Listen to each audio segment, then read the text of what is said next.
the site of an unprecedented discovery. A tiny mummified child.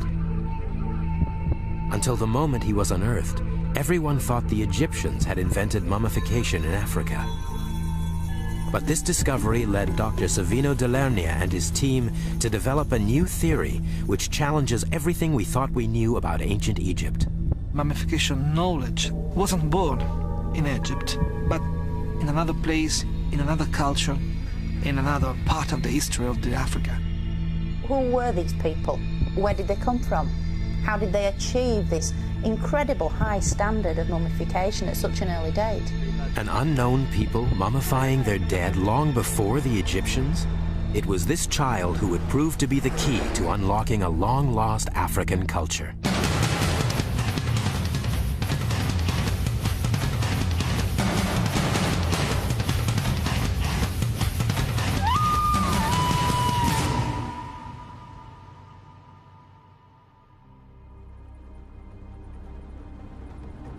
The Sahara.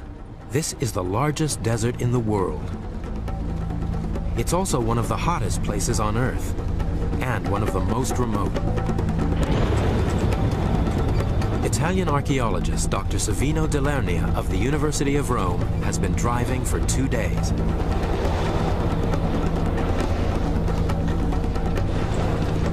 Ahead of him lies his destination, the Caucasus Mountains in southwestern Libya. It's a North African country. To the west is Algeria. To the east, Egypt. This inhospitable terrain has driven away all but a handful of Tuareg nomads, but it was once home to a family who mummified their child. Year after year, Savino returns to this majestic landscape, hoping to uncover its secrets. It all began 40 years ago with the discovery of the little mummified boy, Juan Mahujaj. He took his name from the rock shelter where he was found. It has taken Savino and his colleagues decades to reveal the full significance of this discovery. I think that mummy and the rock shelter really started the archaeological and historical reconstruction of the ancient civilizations here in the Sahara. We think of Libya's population today as largely Middle Eastern, yet the team still believed that thousands of years ago this area was inhabited by black Africans from the south. But apart from some rock art depicting black hunters, archaeologists had no proof of this. The mummy changed all that. The significance of the black mummy is very great. We have the first evidence of black people in the area, that it was supposed to be, but we hadn't hard evidence of this. This was the beginning of an extraordinary quest that would ultimately reveal an unknown African culture.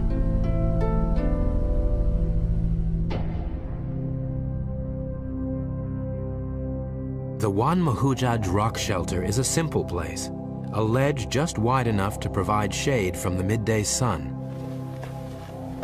Savino has returned to the rock shelter, where he meets Tuareg tribesman Mr. Ramadani, who witnessed the discovery of the mummy. They focus on one small area, the place where Savino's predecessor, Professor Mori, actually found the mummy.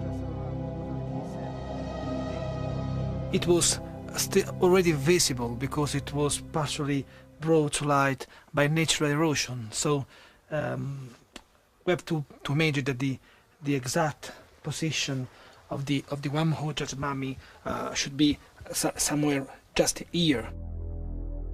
When a small sack came to light, no one was prepared for what it contained.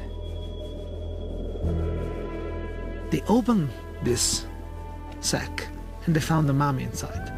So it was really amazing. Soon after he died, this young boy was put in a fetal position, then embalmed, and placed in a sack made of antelope skin. The sack was then insulated by a layer of leaves. This careful preparation protected his small body from the elements for the next 5,500 years. the Italian archaeologists knew they had found important evidence. The shape of the boy's skull suggested he was black, and if he was, this could rewrite the history of mummification in Africa. They needed to be sure. After a tortuous 10-day camel journey to the nearest town with their fragile cargo, the team returned to Rome to have the mummy analyzed.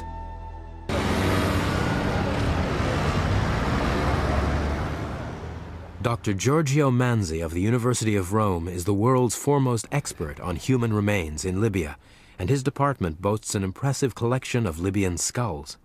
The reason why the members of the Italian team in the 50s inferred that the child was a black child, a Negro child, is mainly a consideration of his face, especially the length here of the root of the nose, or also here, the moving forward of the mouth. The mummy's teeth also revealed his age at death. When the Italian team first examined the Wamujad child, they looked at the teeth and found that he was very young. Especially using X-rays, it was easy to determine the exact age, looking at teeth still in the bone, in the alveolus. So the team had established that Juan Mahujaj was a black, 2.5-year-old boy. But it was the results of the carbon dating which were so amazing. Juan Mahujaj was 5,600 years old. This made him the oldest black mummy ever found in Africa. But where did he come from? Who had mummified this boy 1,000 years before the Egyptians supposedly invented mummification in Africa?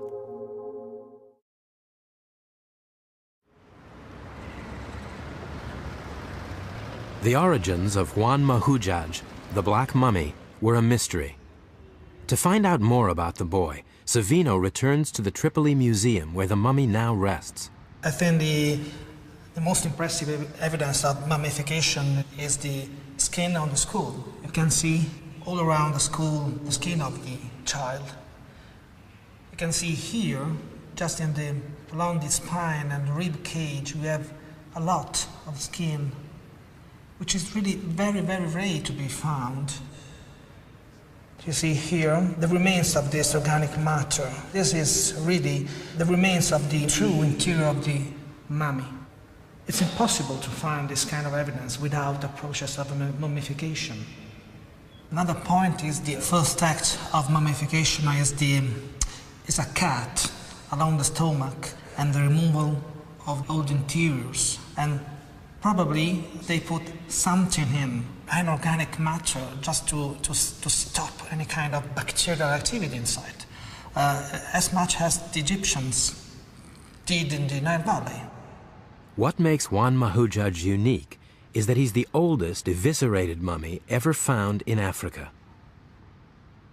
Incisions were made along his stomach and thorax. Then his organs were removed, and an organic preservative inserted to stop his body from decomposing. And it was this process which put the Black Mummy on the world stage. Academics, like mummy expert and Egyptologist Dr. Joanne Fletcher, were intrigued. I first became interested in the Black Mummy probably around 15 years ago with the publication of a major work on mummification all over the world. The key point of interest in the Black Mummy is the fact that it's been eviscerated. The internal organs have been removed from the chest, from the thorax, and of course from the abdomen. And because of this very sophisticated form of evisceration, what we have is essentially the earliest form of complete mummification yet found in Africa. And it's interesting that everybody always goes to Egypt as the home of mummification. And yet, in fact, from the dates of the Black Mummy, there's certainly nothing like that going on in Egypt at that time. So my question to myself was, did this Black Mummy in any way contribute to the later Egyptian practice of complete mummification, or did the two traditions develop independently?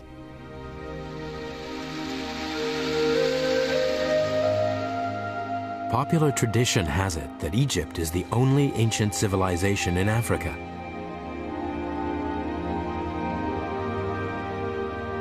its art and religion were renowned, and according to the Orthodox view, it was definitely the home of African mummification. But there are those who believe that the Black Mummy is challenging this established school of thought. Professor David Mattingly specializes in Saharan civilizations. When a mummy is discovered somewhere in the Central Sahara, it's perhaps not surprising that the average person in the street might assume the direct involvement of Egypt somewhere in this process. And I think it's a common image that Egypt is like a searchlight shining out, illuminating those dark spaces of the Sahara. And yet, Juan Mahujaj was artificially mummified 1,500 miles to the west of the Nile Valley, and 1,000 years before Egyptians were eviscerating their dead. Was it possible that the ancient Egyptians did not invent mummification in Africa?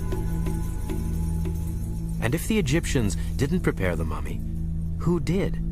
It really does beg the question, who on earth could achieve such a remarkably preserved corpse?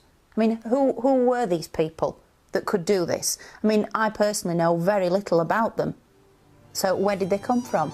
How did they achieve this incredible high standard of mummification at such an early date?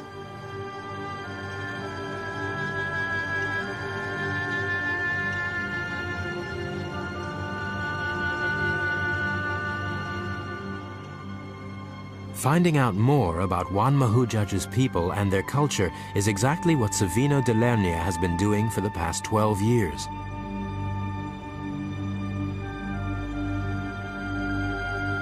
His search for answers began in the rock shelter of Juan Mahujaj, where careful excavations have yielded vital clues. We have here all the history of the Juan Mahujaj occupation. This is charcoal, the remains of a fireplace, probably 4,000 years ago, 5,000 up to 6,000 years ago, which is the Juan Mahujaj time. And this was the ancient floor of the same age of the Juan Mahujaj mummy. And you still have the gold dropping. The fact is that during Juan Mahujaj era, the most important part of their life was cattle. This seemed surprising. Cattle don't live in deserts, but they feature strongly in rock art throughout the Caucasus Mountains. More than 50% of the paintings from the Juan Mahujaj period were cattle. So this really explains the importance of this animal 6,000 years ago. And we have here wonderful, wonderful domestic cattle. We can say domestic because this cow has two colors, so red and white is typical of the domestic animals. Cattle and goats. Juan Mahujaj's people were evidently animal herders. But how could they survive in this desert?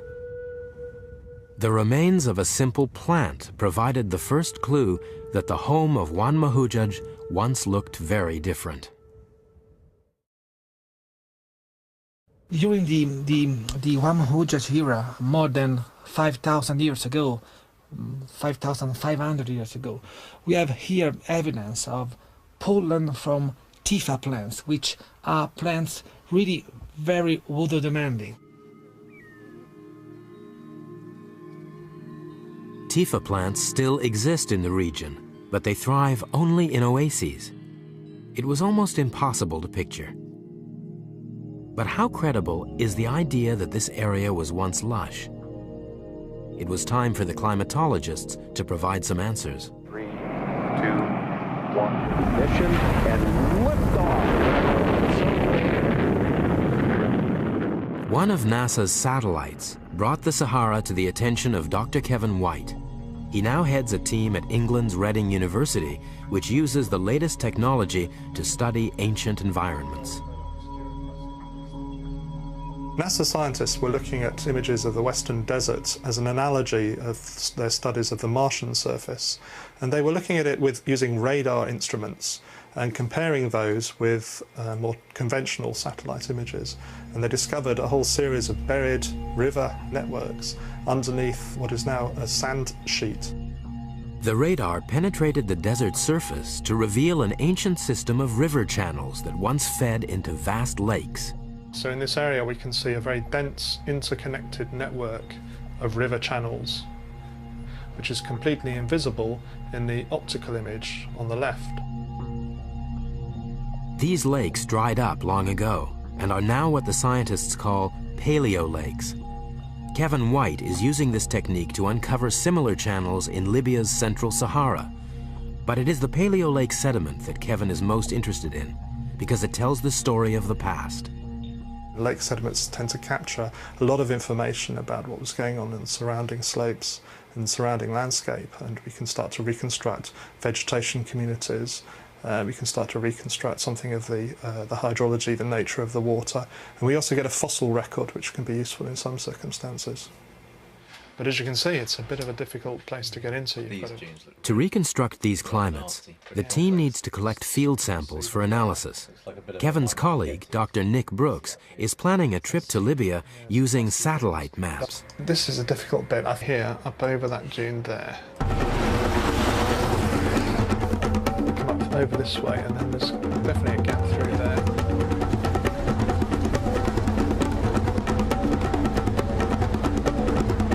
So this is easy. Just got one more little dune to get over there, and then you reach this area through that gap there, I guess, and then over the top of that dune. If you can get up to this point here, then it's just downhill, really, down a big slip face there. You're there. This is a paleo lake. We know people were living here around about the time of Wan Mahujaj because we found pottery and stone tools from around that period.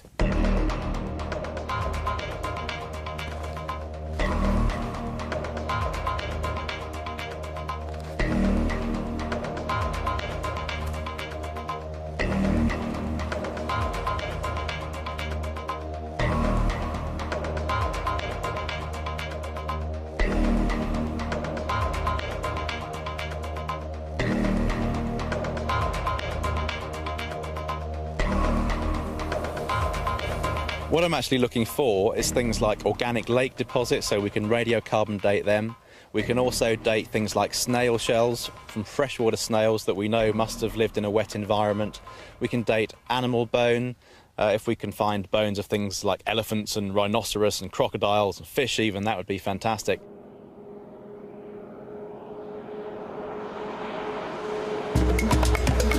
Taking the route up.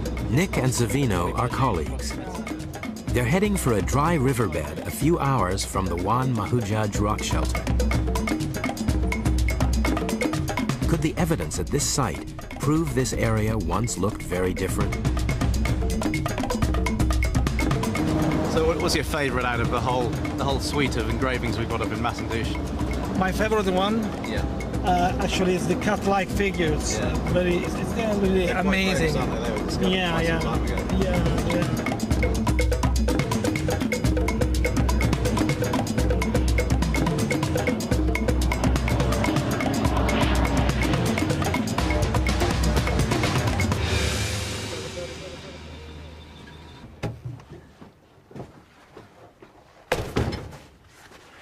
Masandouche is one of the most famous rock art sites in Africa.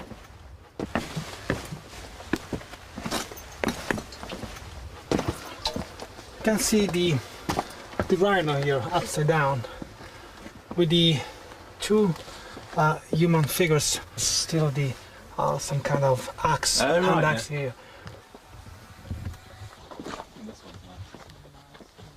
There is a lot of animals. There is the elephant and 2 or 3 giraffes with a lot of superimpositions. Yeah, it's quite complex. But the giraffe is really impressive. It's very well done. And Shame it's lost its nose, but it's still pretty good. yeah, and the 3 cat-like figures over there. And my favorite is the one on the corner, just with the I think it's a masterpiece of Yeah, the rock art yeah. in the Wadi Madandush area. Hey, I think we found the giraffe's nose down here. Really? It looks like it, yeah. Yeah, you're So right. there we go. Yeah, you're right. It hasn't gone far.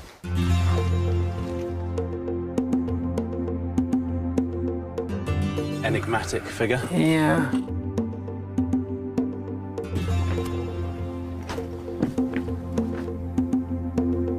Another nice giraffe. Yeah, this could be a lion. The rib cage and the back is quite evident. All the animals depicted here live only in savannas, but it was the next carving that completed the picture for Nick. This is one of the most famous rock art engravings here in Wadi Madandush. It's the representation of a crocodile with the wild fauna style, which is believed to be the oldest style of rock art here in Wadi Madandush. It's really spectacular, and we know that things like elephants and giraffe and some of the other big animals can live in quite dry environments, not as dry as we've got here today. Yeah. But this is really the final proof. This was a river, you know. Crocodiles don't live in arid environments. Yeah, absolutely. So looking at the carvings on the rock face here, we can, with a bit of imagination, speculate about what the landscape would have been like, what would have been going on. We'd probably be standing at the water's edge here, maybe when it was a seasonal river or something. We would have had maybe some hippos down here in the shallows. This probably would have been a dangerous place to stand because we would have had crocodiles coming out of the water onto the banks. There's a lot of animals, wild animals just in the place. Perhaps elephants coming down to the water. Over there where we would have had a savanna landscape, and I saw a lion on the rock carving, so perhaps we would have had lions hunting the giraffe and hunting gazelles or whatever, as well as the people that were here hunting the animals. It's a piece of African landscape. Just like you'd see in southern Africa today, like Zimbabwe or Tanzania or Kenya today, parts of those countries.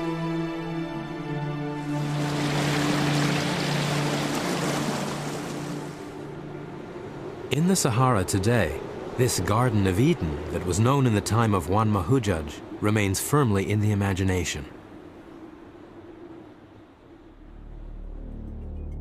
But it is still possible to experience what an ancient lake was like, even in the middle of the desert. Gaborone is one of a handful of oases left in the Sahara, and it gives us a glimpse of the environment during the time of Juan Mahujaj, the Black Mummy. Growing around the edge of the lake are living fossils that take us straight back in time. This vegetation, Nick, is exactly the vegetation we found in Juan Mahujaj rock shelter. And we actually found the pollen grains in the excavation, and they are 5,500 years old, so it's exactly the same vegetation. So this means that at the time of Juan Mahujaj's mummy we had this kind of plants, so this kind of environment, so it means a lot of water in the immediate surroundings of the shelter. Yeah. So what we're seeing is a fossil, it's a relic. Yeah, it's a relic from the past. Yeah.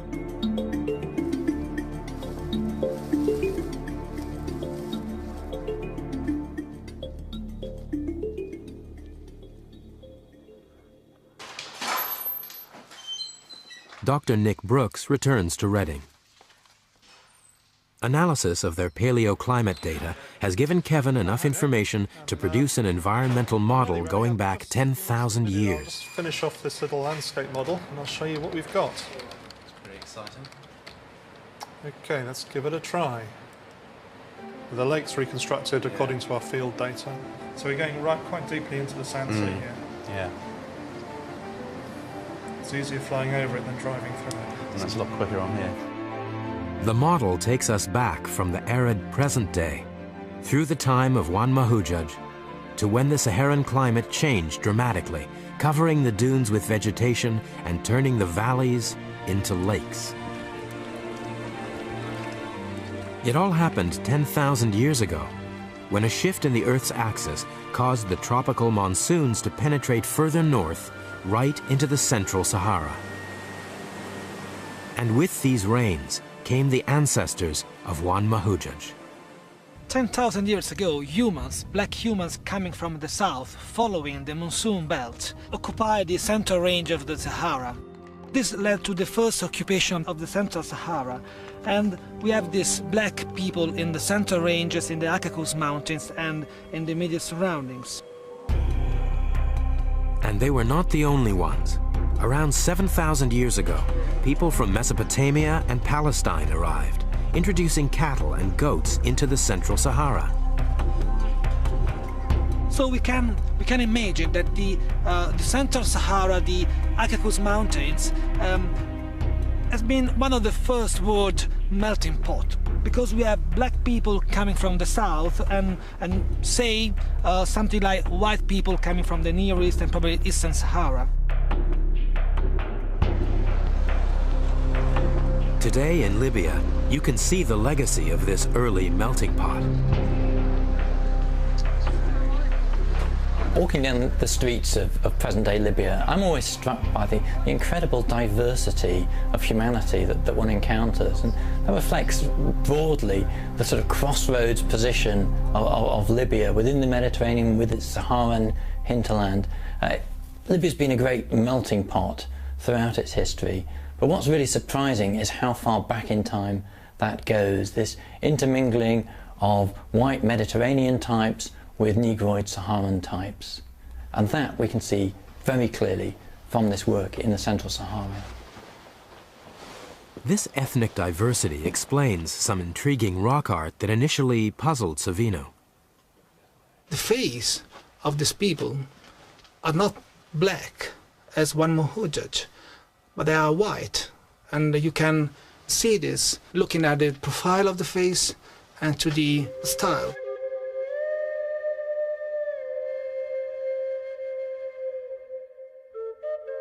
It is this mixed race culture which mummified Juan Mahujaj. But what kind of society did this young boy live in? We should imagine that we have here probably 4 or 5 families, 25, 30, 40 people living here. They used round huts. Each family has probably 2 or 3 cows and probably 10, 15 goats. Rivers, trees, bushes, really, it was a different environment. And they had time. They had time to stay here, and people sitting down and prepare things. You have to imagine that these people had to meet and to discuss and even to claim rights over land, pastures and water. So it means social obligations, it means cultural rules.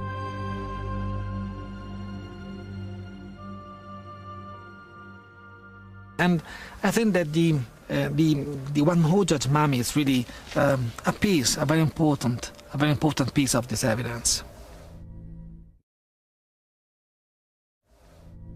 What else can the black mummy tell us about this society?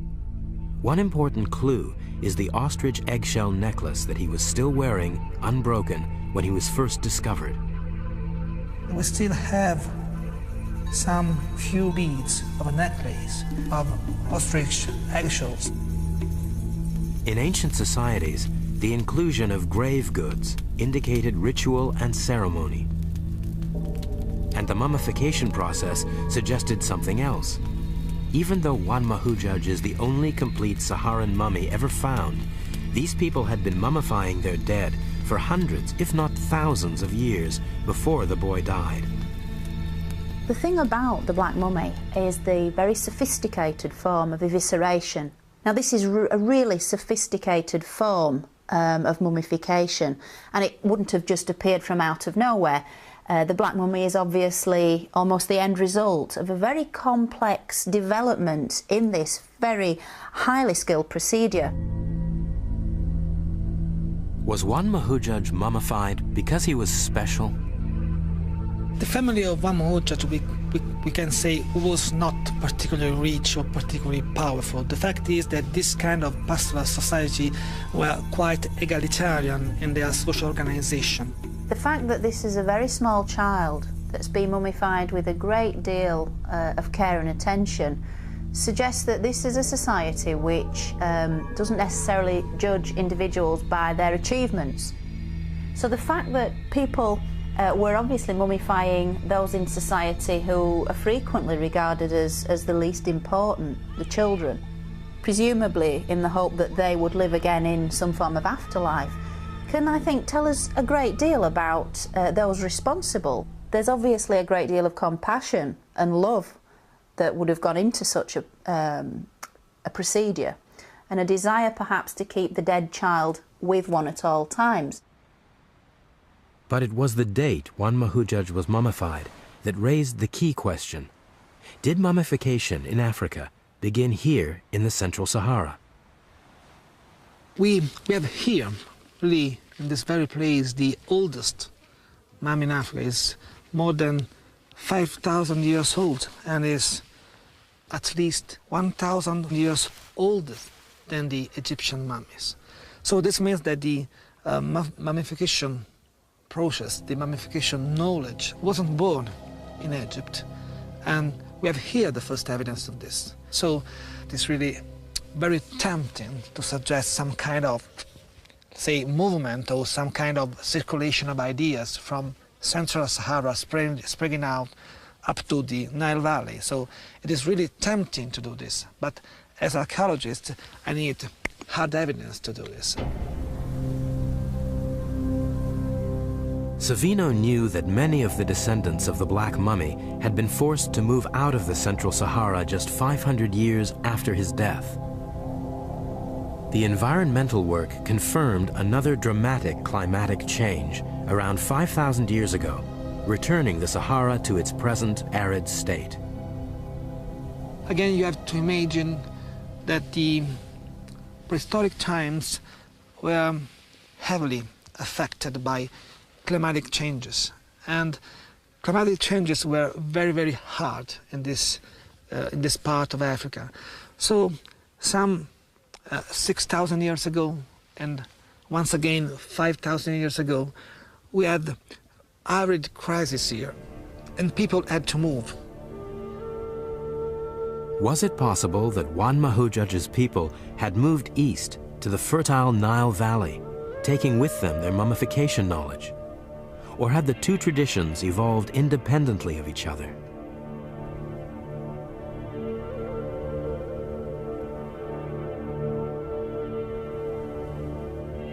Savino's search for more evidence led him on a journey of exploration all over the Libyan Sahara.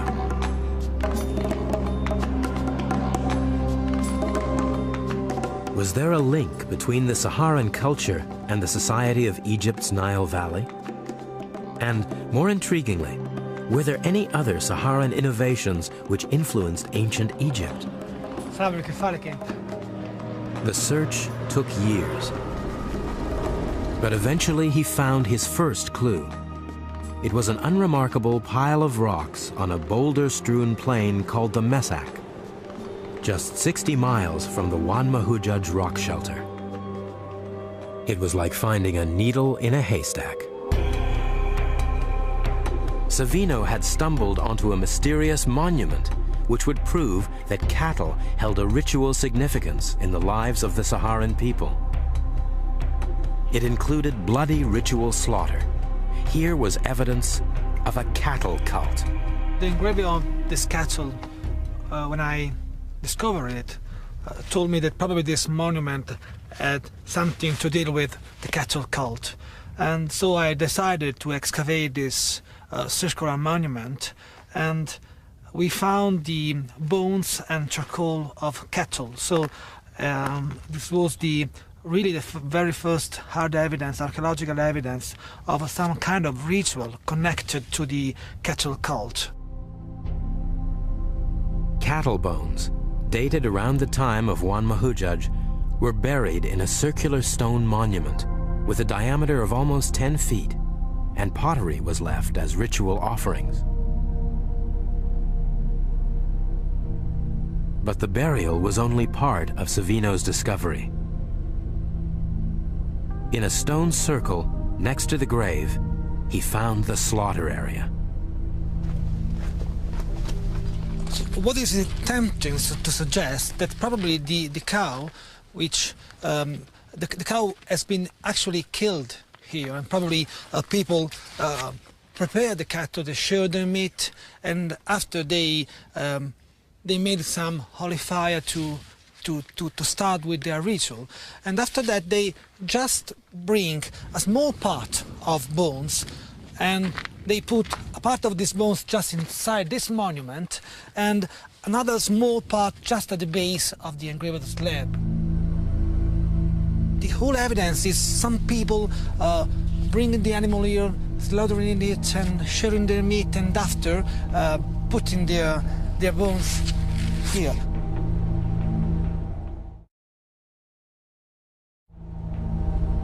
Savino believes an arid crisis inspired the Saharan people to pray for rain and sacrifice what was most precious to them, their cattle. And cattle rituals also played an important role in the Egypt of the Nile Valley. The discovery of the ritual areas for the slaughter of sacred cattle in Libya, in the Saharan cultures, very much puts me in mind of later practices in Pharaonic Egypt, whereby cattle were ritually slaughtered within the temple precincts and then offered as the sacred offering on a daily basis to the gods in question. Not only that, but during the funerary cult of the deceased, where human mummies were buried in tombs, the sort of high point of the funeral rite was to sever the foreleg of a cow. And while it was still quivering with life, offer it to the mouth of the deceased in order to transfer the life which still could be seen twitching in this severed limb. This would be then transferred into the body of the deceased human, with the hope, the fervent hope, that these people would then live again in the afterlife. And so you have cattle used as a means to transfer sacred power, sacred knowledge, sacred energy, if you like, into deceased humans. And so you have this sort of symbiotic relationship between human and animal that's very clear in Pharaonic Egypt, and as we're seeing in the Saharan cultures, equally clear further west. So the Egyptian idea that cattle provided a channel between humans and gods was not a new one. In fact, the cattle cult had been present in the Central Sahara for thousands of years before it reached its zenith in the Nile Valley. It's quite tempting to suggest that some kind of relationship actually should exist between this important, huge cultural evidence of cattle cult in the Sahara and the rise of cattle cult in the Egyptian ideology. I think it's quite likely.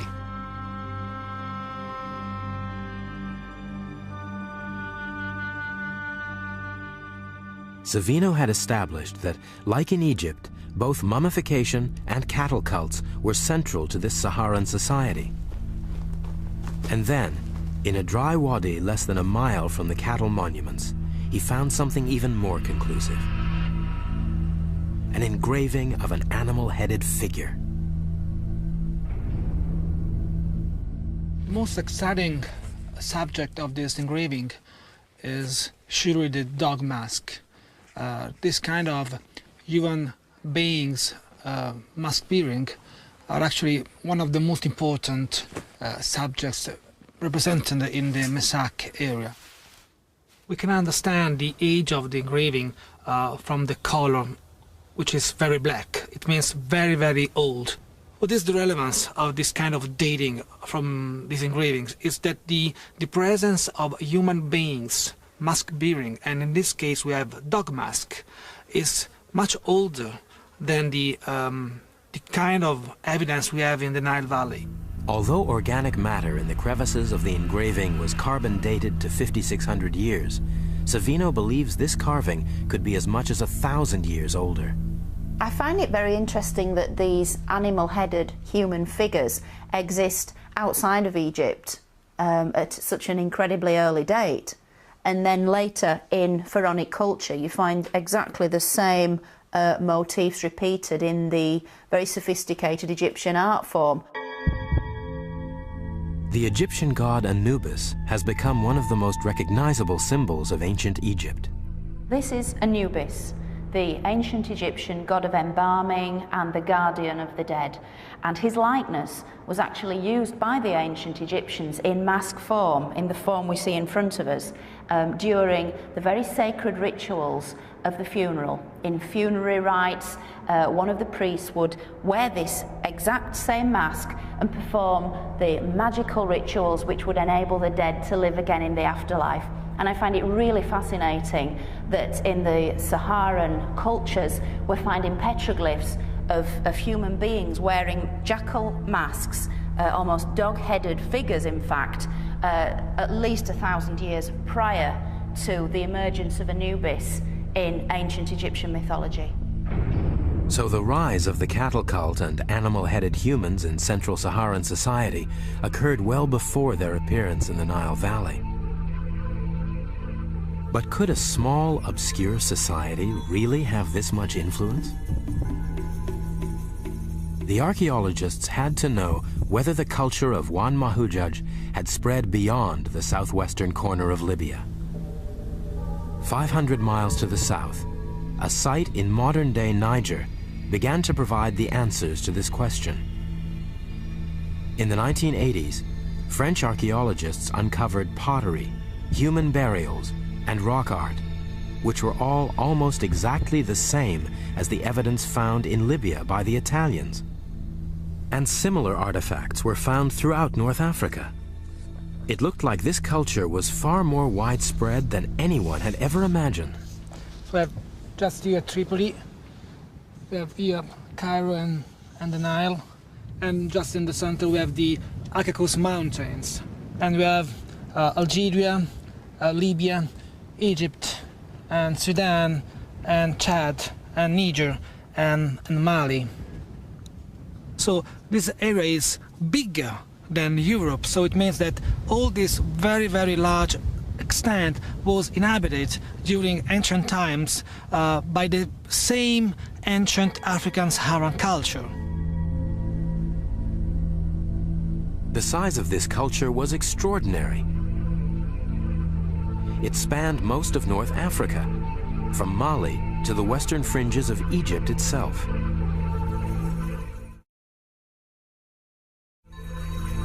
In many ways, this vast Saharan culture really didn't have to go very far in terms of physical distance in order to influence the people of the Nile Valley. They were almost there, so it was just a very short step from the western desert of Egypt right into the Nile Valley itself. The big picture was almost complete, but the archaeologists still needed proof that this African culture had affected Egypt. They needed evidence of a direct link. They needed proof of contact. The Italians turned to the most prevalent artifact in the Caucasus Mountains, pottery. How did the local Saharan pottery compare with the pottery excavated in the Nile Valley?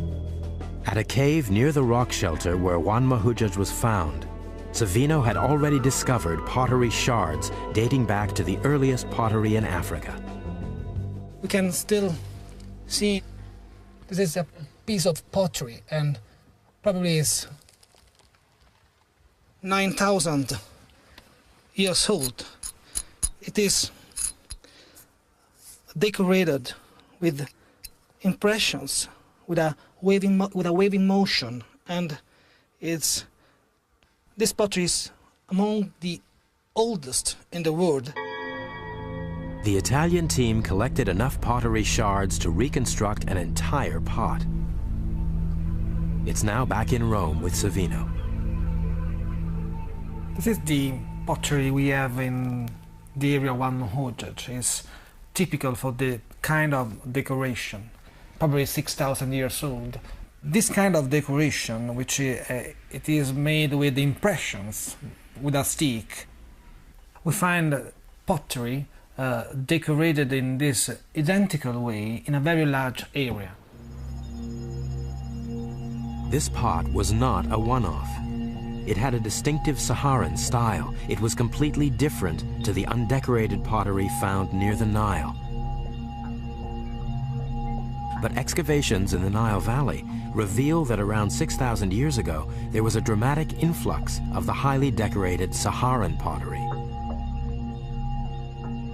We have archaeological excavation sequence, especially in Sudanese Nile Valley, with local pottery, 10,000, 9,000, 8,000 years old.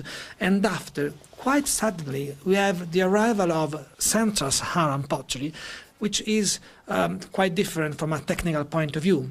So it means that either people or, in my view, ideas and this kind of communication arrived in the southern Nile Valley some 6,000 years ago. Was this the final piece of the puzzle? Had the archaeologists found proof that the Saharan culture influenced the Nile Valley? And if so, what had happened to these people? Despite their influence and sophistication, all but a few traces of this Central Saharan culture have disappeared. It's as if their whole history had literally been covered by the sands of the Sahara. But archaeologists are ensuring their innovations did not die with them.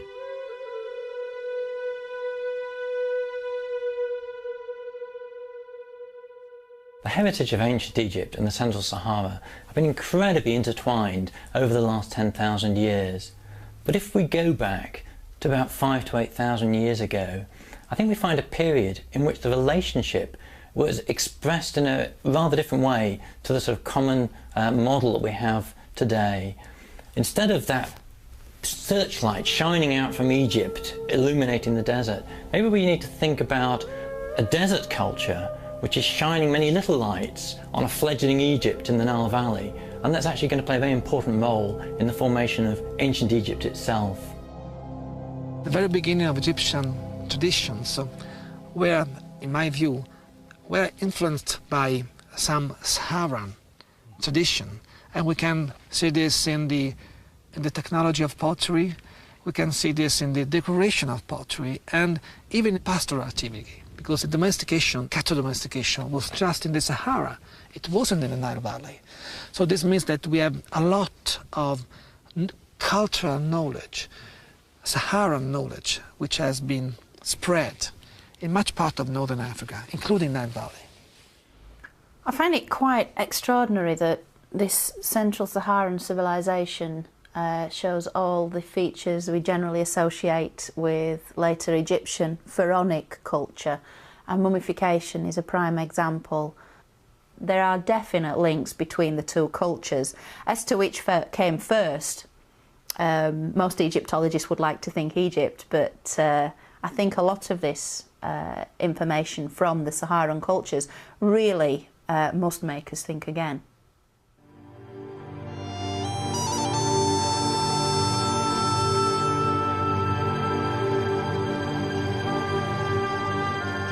Moses was a little boy of 2 years and a half, living with his family in the Caucasus Mountains more than 5,500 years ago.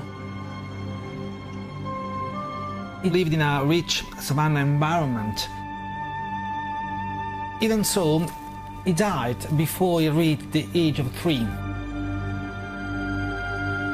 His family were part of a culture which had developed sophisticated rituals like mummification.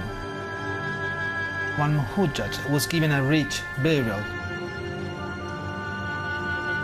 They were sub-Saharan people, Africans, and they accidentally gave the world the oldest black mummy it has yet seen.